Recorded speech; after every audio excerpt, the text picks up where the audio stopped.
Why you're beautiful doesn't work. You've probably said it 100 times before.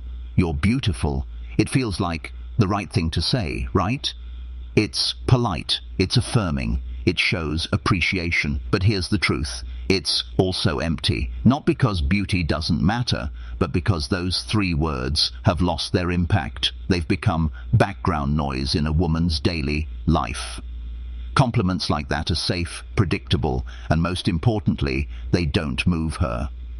What you need to understand is that desire isn't born in the obvious. It's born in the unspoken, the unexpected, the psychologically loaded spaces between words, the ones that reach under her skin and make her feel seen in a way she doesn't even fully understand. When a man tells a woman, "You're beautiful," what he is often doing, unconsciously, is placing her on a pedestal, hoping to be rewarded for noticing what every other man has already seen. She knows she's beautiful. She's been told since she was 12 she doesn't need another man reminding her. She needs a man who sees what others don't. Desire begins when a woman senses that you are present enough to witness something real in her, not her appearance, but her essence, her contradictions, her unpredictability. The psychology of language and female desire, her energy, that's where arousal lives for women. Not in how much praise they get, but in how deeply they feel seen. So what do you say instead? Say, what touches the part of her that isn't on display, the parts she doesn't advertise. Tell her the way you speak about things you love. It makes everything else fade out for a second. Or I noticed how you pause before you laugh, like you're always holding something back. It's hypnotic. Now you're not talking to her face, her makeup, her body. You're talking to her soul, and most men don't even know how to look there, let alone speak to it. What the is do sound. S is powerful. It disorients her, not in a manipulative way, but in a way that interrupts the normal pattern she's used to. You've just stepped out of the category of every guy who wants her and entered the rare space of the man who actually sees her. And in that moment she's not just flattered, she's pulled in because the part of her that longs to be unraveled, to be discovered, to be known, has just been awakened. Let's go even deeper. Complimenting a woman's beauty is rooted in the assumption that your value comes from recognizing hers, that you're trying to gain something, approval, attraction, sex, by offering attention. But true masculine presence doesn't operate that way. It doesn't seek permission. It penetrates reality. It speaks not to impress, but to reveal, to reflect something back to her that even she didn't fully grasp.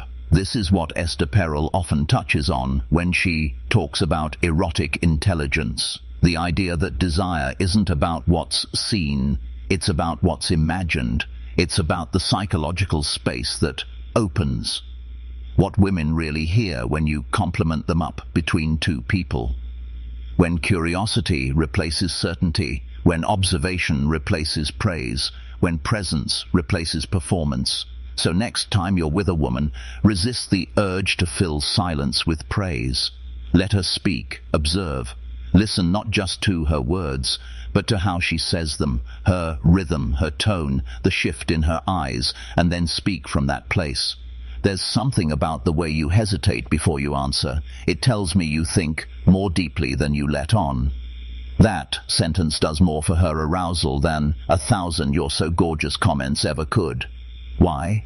Because it requires your presence to notice. It presents real, grounded, embodied attention, is the one thing most men are too distracted, too performative, or too insecure to offer. It's not that saying your butt Eiffel is wrong, it's that it's insufficient, it's surface level, it's lazy.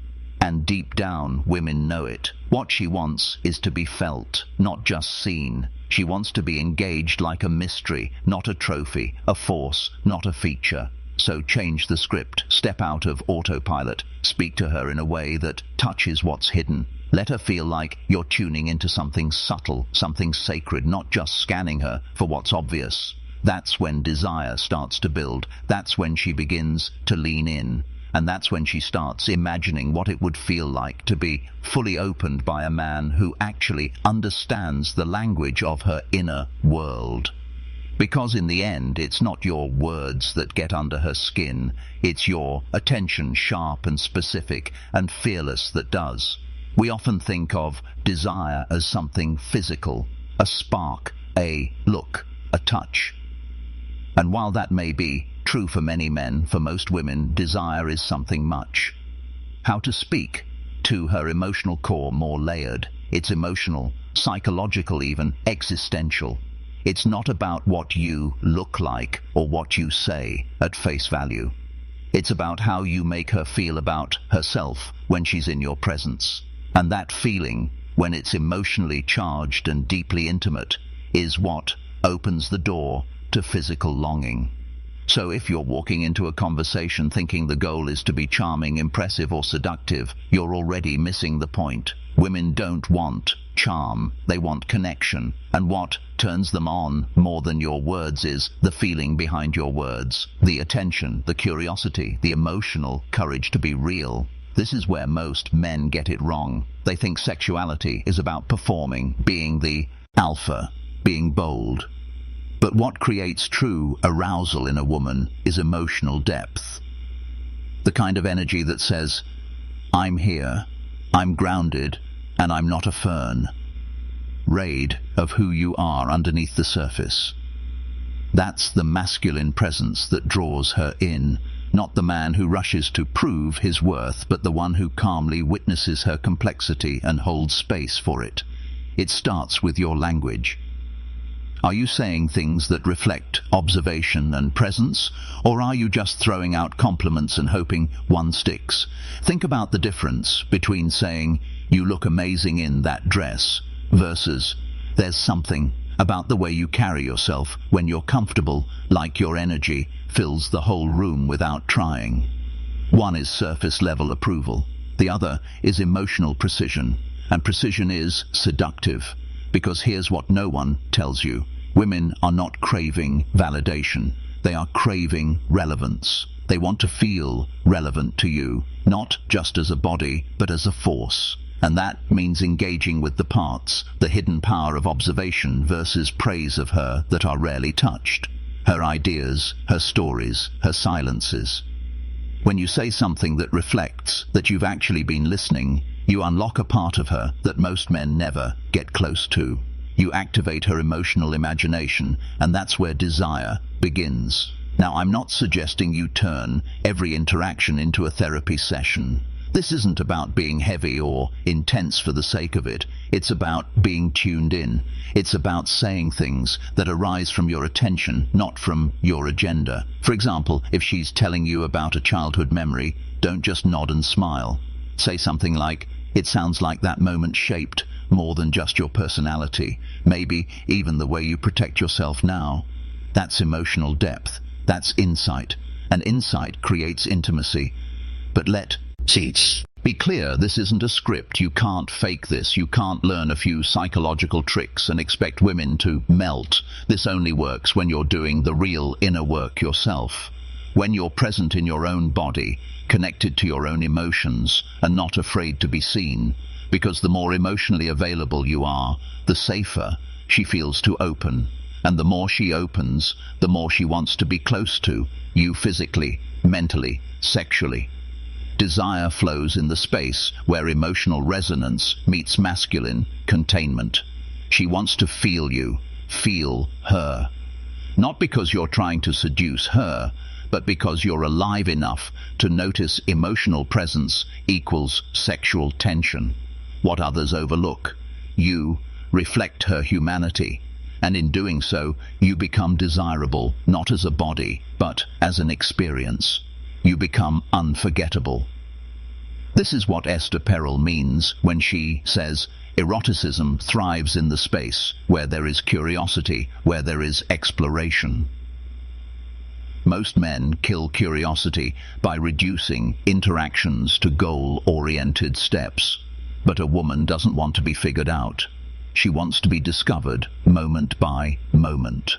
That's what arouses her. Not being captured, but being caught off, guarded by a man who sees what's behind her eyes before he ever reaches for her, or body. And if you're thinking this sounds like work, it is.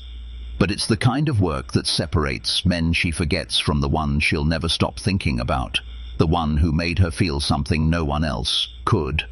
So, here's what I want you to remember. If you want to awaken desire, speak to what's underneath. Not the beauty she shows, but the emotion she hides. The thoughts she's unsure are safe to say. When you touch that with your words, with your eyes, with your energy, you become more than attractive. You become desired. And in that space, everything changes. One of the most misunderstood ideas in male dynamics is the belief that women are looking for praise. That if you simply say enough flattering things, she'll be drawn to you. But here's the uncomfortable truth. Praise without presence is just noise. She doesn't need more admiration. She needs to feel your energy, your stability, your depth. And that doesn't come from telling her she's beautiful. It comes from showing up with masculine stillness and her erotic imagination. A kind of quiet, grounded power that very few men know how to embody. When you say you're beautiful, what are you really doing? In most cases, you're seeking approval. You're hoping that by offering her a compliment, she'll reward you with attention, affection, or validation. But that dynamic puts you in the role of the performer and her in the role of the judge. You're offering something and waiting for her to respond. That's not desire, that's negotiation. Masculine presence is not about offering, it's about being. It's about standing in who you are with nothing to prove and nothing to chase. A woman doesn't fall for a man because he flatters her. She falls because she feels something when she's around him. She feels herself soften. She feels her guard drop. She feels safe, not because he told her she's special, but because his energy invites her into the present moment. This is why true presence is so much more powerful than praise. When you're present, you're not performing. You're not trying to be impressive or clever or seductive. You're simply there, alert, receptive, anchored. You're not distracted by how she's reacting to you. You're not trying to read her mind or manage her impression of you. You're just witnessing her deeply with no agenda. And paradoxically, that's what makes you magnetic. Because here's what the energy shift that pulls her in happens when you stop praising and start observing. You shift the dynamic. Instead of making it about her appearance, you start speaking to her essence. You might say there's a quiet intensity in the way you look at people when you're really listening. It's disarming. That's not praise. That's perception. And perception, when it's authentic and precise, is intoxicating. She doesn't just feel seen, she feels known. And in that moment, attraction is no longer about your looks or your words. It's about the experience of being around you. Now, this kind of presence isn't something you fake. It's not a tactic. It's a way of being that comes from doing your own internal work. It comes from being in touch with your emotions without being ruled by them. It comes from knowing your own worth so deeply that you don't need to advertise it. And when you show up like that, calm, clear, deeply rooted, she feels it in her body. She relaxes, she trusts, and her imagination begins to open. What many men don't realize is that women are constantly scanning for emotional safety. Not safety in the obvious sense, but safety in the deeper sense. Can she express herself without being judged? Can she be raw or silly or intense and not have you flinch? Can she surrender to her own desire without feeling like she's being used? These questions are being answered by your energy long before she says a word. And that's why words alone are never enough. You can say all the right things, but if your energy says, "I need something from you," she'll feel it and she'll back away. But if your presence says, "I'm here and I don't need to take anything. I just want to witness what's real," she will be drawn to you with a force she can't explain. This is the essence of masculine containment. The ability to F in all thoughts, become the man she can't forget.